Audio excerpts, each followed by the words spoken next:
Episode 32. Gadis kecil untuk Presdir. Selamat ulang tahun Papa.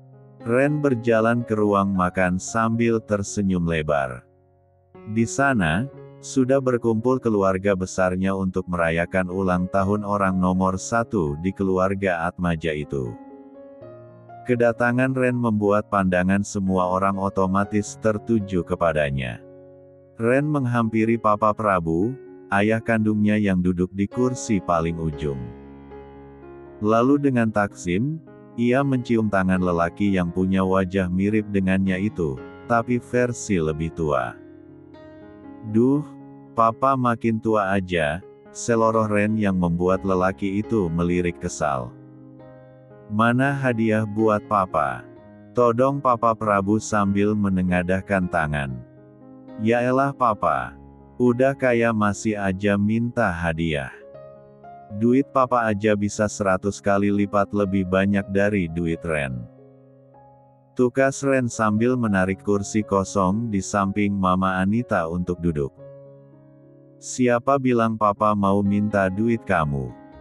Alis Papa Prabu terangkat sebelah. Papa minta hadiah cucu. Buset. Ren terbengong-bengong. Kira-kira aja dong Pap, Ren aja belum punya istri, masa tiba-tiba ngasih cucu. Nanti jadinya beli satu gratis satu dong kayak si Rian. Ren menunjuk salah satu adik sepupunya. Rian adalah anak Tante Desi yang sudah menikah di usia 20 tahun karena menghamili pacarnya. Nggak usah bawa-bawa aku dong Mas. Protes Rian. Kasihan nanti calon bayiku stres, ujarnya sambil mengelus perut buncit istrinya. Ren, gimana kabarnya Dahlia? Kalian sudah pacaran? Mama Anita berbisik mengalihkan pembicaraan. Meski begitu bisikan Mama Anita terdengar juga di telinga Oma Titi. Dahlia siapa Ren? Tanya Oma Titi penasaran. Adalah Oma. Dia cewek incaran Ren. Orangnya cantik, hatinya baik, dan yang jelas mulutnya nggak julid kayak orang di samping Oma. Jawab Ren santai, kali ini sasarannya adalah Tante Desi yang langsung melotot kesal. Kenalin dong kapan-kapan, lanjut Oma Titi. Nanti ya Oma, kalau udah jadi pacar, sekarang masih proses PDKT. Memangnya proses PDKT kamu sudah berapa persen? Mama Anita kembali bertanya. 50%. Masa dari kapan hari masih 50% aja sih Ren? Payah kamu Ren, masa gaet satu cewek aja nggak bisa? Dulu waktu muda, sehari Papa bisa dapat 10 cewek, sesumbar Papa Prabu ikut menimpali. Oh ya. 10 cewek itu siapa aja Pap? Mama Anita memicingkan mata. Papa Prabu buru-buru berdehem salah tingkah. Duh, salah ngomong. Ehem. Ren, kamu kenal sama Joanna kan?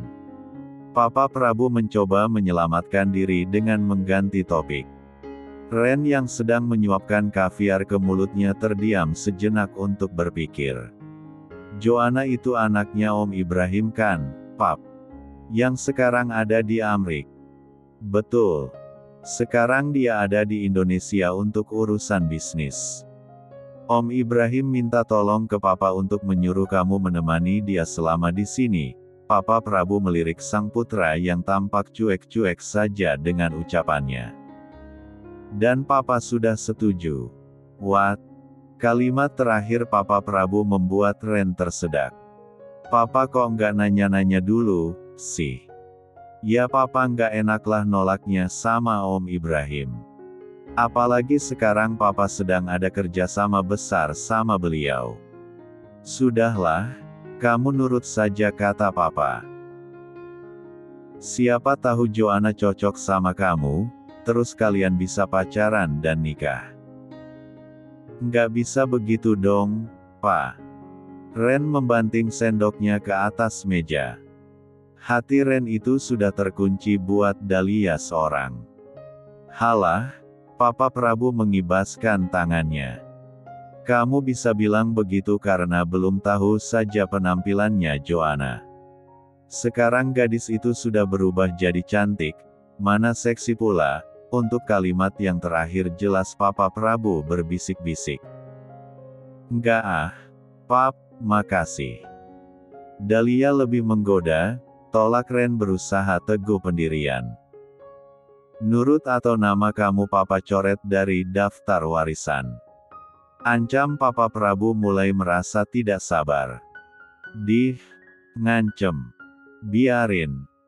Kamu itu kalau dibilangin orang tua nggak pernah nurut. Sudah, jangan bertengkar di depan makanan. Oma Titi menengahi dengan bijak, membuat dua ayah dan anak itu akhirnya membungkam mulut mereka.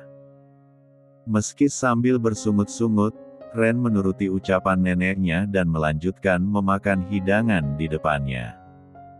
By the way Pap, 10 cewek tadi siapa aja? Mama Anita bertanya di tengah keheningan. Papa Prabu langsung mematung dan menenggak minumannya sampai habis. Mampus. Batin Ren sambil cekikikan. Dahlia masuk ke gedung Lumiere Mode dengan mood yang buruk. Ia masih kesal dengan sikap Ren kepadanya. Apalagi setelah membalas pesan Dahlia hanya dengan 2 huruf. Ya, Ren sama sekali tidak menghubunginya lagi walau sekedar memberi penjelasan. Pagi Mbak, Pak Satpam menyapa gadis itu dengan ramah. Tidak seperti biasanya, Dahlia hanya merespon dengan lirikan tajam ala-ala Ibu Tiri. Mulutnya masih memberengut jutek. Waduh, salah saya apa sampai Mbak cantik cemberut begitu? Bukan Bapak yang salah, tapi saya. Kesal Dahlia sambil melanjutkan jalannya menuju lift. Kakinya menghentak-hentak lantai seperti anak kecil yang tantrum karena tidak dibelikan permen. Pak Satpam hanya bisa menggelengkan kepala sambil mengelus dada. Dahlia menuju meja asisten yang berada tepat di depan ruangan direktur. Memilah beberapa berkas yang membutuhkan persetujuan dan mengecek kembali jadwal direktur masih dengan bibir merengut. Biarlah dia dianggap tidak bersikap profesional, karena saat ini rasa kesalnya sudah memuncak sampai ke ubun-ubun. Pagi, Lia, Kevin melangkah menghampirinya bersama dengan Pak Nawal. Pantesan aku jemput kamu di kosan tadi nggak ada. Ternyata udah berangkat duluan toh. Dahlia menjawab singkat. Ekspresi wajahnya masih menunjukkan mode senggol barcok. Kalau pacaran jangan di depan saya dong. Pak Naufal berseloroh. Tampaknya senior Kevin itu belum mengetahui hubungan sebenarnya antara Dahlia dan Kevin. Oh ya, Mbak Dahlia. Pak Direktur belum datang. Belum, Dahlia menjawab datar. Ia menunjuk ruang direktur yang masih kosong. Kalau gitu, nanti waktu beliau sudah datang, tolong sampaikan kami menunggu di ruang meeting, pesan Pak Naufal yang dibalas dengan anggukan singkat dari Dahlia. Setelah itu Pak Naufal merangkul Kevin dan mengajak lelaki itu pergi ke ruang meeting. Udah, jangan pacaran terus, entar nggak jadi kerja. Godanya pada Kevin. Kevin hanya tersenyum sambil berkilah. Dahlia bukan pacar saya Pak. Halah, ngeles aja kamu. Dahlia tidak lagi mempedulikan percakapan dua lelaki itu. Ia bahkan tidak repot-repot menjelaskan tentang hubungannya dengan Kevin.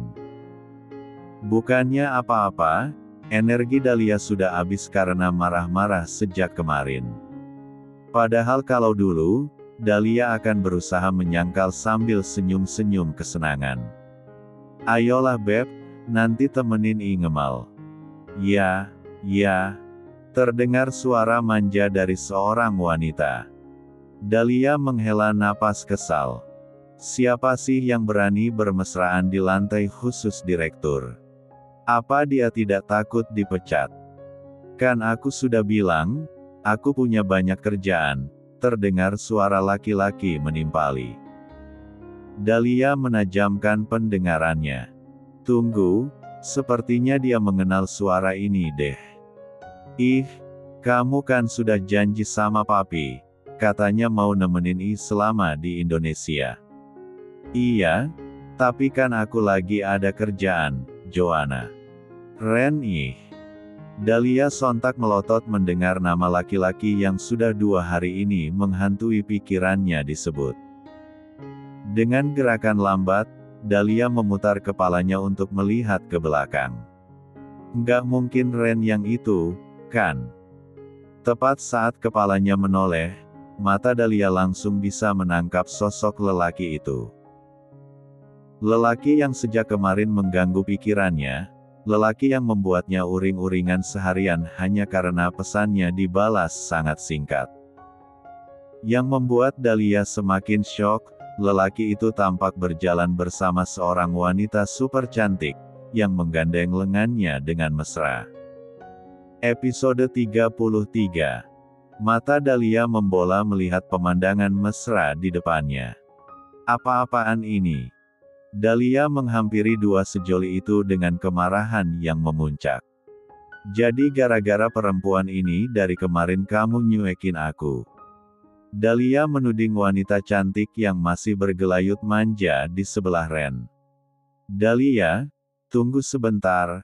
Aku bisa jelaskan, Ren berkata panik.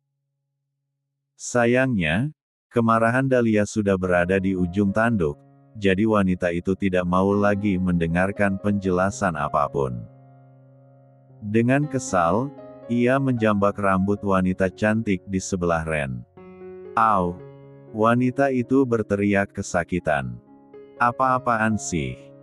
Dasar kamu wanita penggoda. Pelakor. Dahlia masih menarik rambut wanita itu dengan membabi buta. Wanita itu tak mau kalah, balas menjambak Dahlia. Stop, stop. Ren mencoba melerai, ia menghempaskan tangan Dahlia. Jangan begini Dahlia. Oh, gitu. Jadi kamu lebih memihak dia ketimbang aku. Dahlia semakin geram. Ia mengangkat tangannya dan menamparkan pipi Ren. Plak! Dasar fuckboy! Teriak Dahlia masih dengan tangan terangkat. Plak!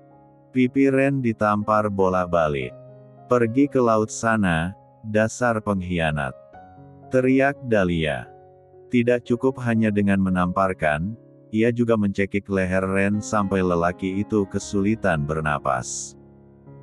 Mampus lo. Sayangnya, semua itu hanya terjadi di dalam kepala Dahlia saja. Pada kenyataannya, Dahlia cuma bisa terdiam sambil menundukkan kepala. Selamat pagi Pak, sapa Dahlia dengan suara bergetar. Selamat pagi, Dahlia, Ren membalas sambil tersenyum seperti biasa. Di sisi Ren, dia sangat senang bisa bertemu dengan gadis itu setelah kemarin tidak bertemu. Sementara itu di mata Dahlia, lelaki itu tampak sedang mengejeknya dengan memamerkan gadis lain di sebelahnya. Seolah-olah Ren berkata, aku bisa mendapatkan wanita yang lebih cantik dibandingkan kamu. Dia siapa, Beb? Wanita cantik yang masih setia memeluk lengan Ren itu bertanya dengan mata memicing. Dia Dahlia, asistenku, Ren menjawab sambil berusaha melepaskan pelukan Joanna, tapi gadis itu tetap tak bergeming. Dahlia, perkenalkan, ini Joanna, putri dari Pak Ibrahim, pemilik perusahaan MIB Shop. MIB Shop merupakan perusahaan e-commerce terbesar yang menyediakan layanan jual beli secara online. Dahlia hanya bisa menganggukkan kepala sambil tersenyum getir. Bukankah sudah jelas? Ren ingin menunjukkan perbedaan kasta di antara mereka berdua. Dahlia sebagai seorang asisten biasa dan Joanna yang merupakan putri seorang konglomerat. Sungguh ironis. Mohon maaf Pak, Dahlia berusaha agar terlihat profesional di depan mereka berdua. Tadi Pak Nawifal titip pesan, katanya beliau sudah menunggu bersama Pak Kevin di ruang meeting. Oh, oke. Kalau begitu kita langsung ke ruang meeting saja. Ren sudah akan beranjak, tapi ia menoleh terlebih dulu ke arah Joanna yang masih terus menempel padanya seperti perangko. Bisa lepasin dulu, enggak? Aku ada kerjaan. Ikut, Joanna memanyunkan bibir, bersikap sok imut. Enggak bisa dong, kan aku kerja Jo. Tapi enggak mau sendirian, kan you sudah janji sama papi I buat nemenin I selama di sini. Ya tapi kan sekarang aku lagi sibuk, aku juga harus fokus ke pekerjaanku. Ren masih mencoba bersabar. Kamu tunggu aja di ruanganku. Tapi I takut kalau ditinggal sendiri Ren, Joanna masih bersikeras. I kan gak kenal siapa-siapa di sini. Nanti kalau ada yang jahatin I gimana? Batin Dahlia kesal. Untungnya ngejahatin kamu apa sih? Kalau gitu, Ren tampak berpikir sambil melirik Dahlia. Biar Dahlia yang menemani kamu di sini. Ya. Dahlia sontak mendongakkan kepalanya. Saya Pak. Iya, kalian kan sama-sama perempuan, jadi mungkin kalian berdua bisa ngobrol dengan nyaman, jawab Ren seenaknya. Tetapi Pak, saya kan harus mendampingi Bapak untuk meeting bersama Pak Naufal dan Pak Kevin. Dahlia sebisa mungkin mencari alasan. Dia tidak sudi disuruh menjaga wanita, simpanan Ren itu. Pembahasan meetingnya masih sama dengan yang kemarin, kan? Nggak apa-apa, biar aku saja yang handle sendiri. Ren malah mematahkan harapan Dahlia. Dasar nggak peka. Sungut Dahlia di dalam hati. Tapi nanti you bakalan balik cepat, kan? Joanna masih terus bersikap sok imut. Jangan tinggalin I lama-lama. Paling lama mungkin 2 jam, Ren melepaskan pegangan tangan Joanna. Ia kemudian berjalan menghampiri Dahlia sambil berbisik. Tolong jagain ya. Orangnya memang agak ngerepotin, tapi tolong dimaklumi saja. Oke. Dahlia semakin geram mendengarnya. Bisa-bisanya Ren malah menyuruhnya tanpa tahu malu. Baik Pak, tapi lagi-lagi, Dahlia tidak kuasa melawan. Lagi pula di kantor ini, Ren adalah atasannya secara langsung. Sepeninggal Ren, ekspresi Joanna langsung berubah.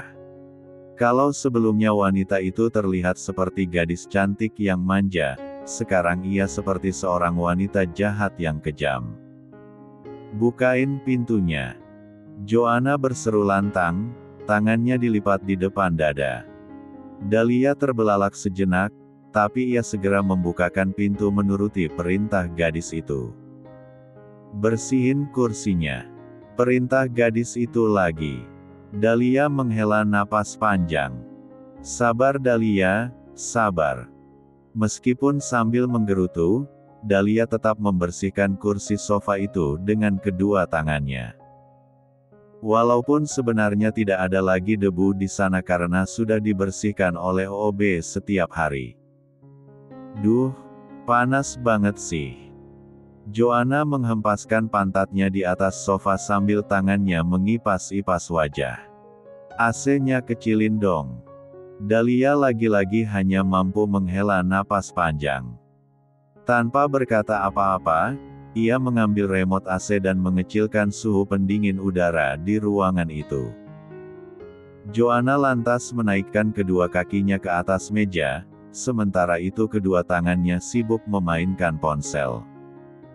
Dahlia menunggu dengan setia di kursi yang terletak di seberang Joanna. Meskipun kesal, dia harus menuruti perintah Ren untuk menjaga wanita itu. "Apa you lihat-lihat?" desis Joanna galak. Dahlia langsung mengalihkan pandangannya. "Lagi PMS kali, ya? Haus? Beliin, minum." Joanna kembali memerintah. Dahlia mencoba menunjukkan senyum karir terbaiknya. "Baik, Mbak Joanna mau dibelikan apa?" Mbak, bukan Mbak Yu." Dahlia mengumpat di dalam hati. "Baik, mohon maaf. Kalau begitu Ibu Joanna mau minum apa?" Ibu, kapan inikah sama Bapak Yu? Terus mau dipanggil apa, malih?" Dahlia berteriak frustasi di dalam hati. "Tuan Putri. Kanjeng Ratu. RGGH. No. Nah." Dahlia bertanya ragu, tapi sepertinya kali ini Joanna tidak keberatan dengan panggilan itu. "Terserah. Pokoknya yang enak," jawab Joanna masih dengan kaki terangkat dan pandangan fokus pada ponsel. "Baik Nona, apa mungkin ada kafe yang Nona suka atau?" "Banyak nanya, sih." Joanna sudah melotot. "Tinggal beli aja ribet banget." Frechekayu entah sudah keberapa kalinya Dahlia mengumpat di dalam hati hari ini. Kalau saja ia tak ingat Joanna adalah putri dari pemilik Beam Shop, sudah pasti akan Dahlia obrak-abrik wajah wanita itu. "Baik Nona Joanna, kalau begitu, saya permisi." Dahlia beranjak dari duduknya. Saat dirinya sudah berada di luar ruangan dan pintu sudah tertutup rapat, senyum di wajahnya langsung menghilang. "Dasar gadis manja. Gadis kurang dihajar." Dahlia berkata dengan nada lirih sambil berkali-kali mengacungkan jari tengahnya ke arah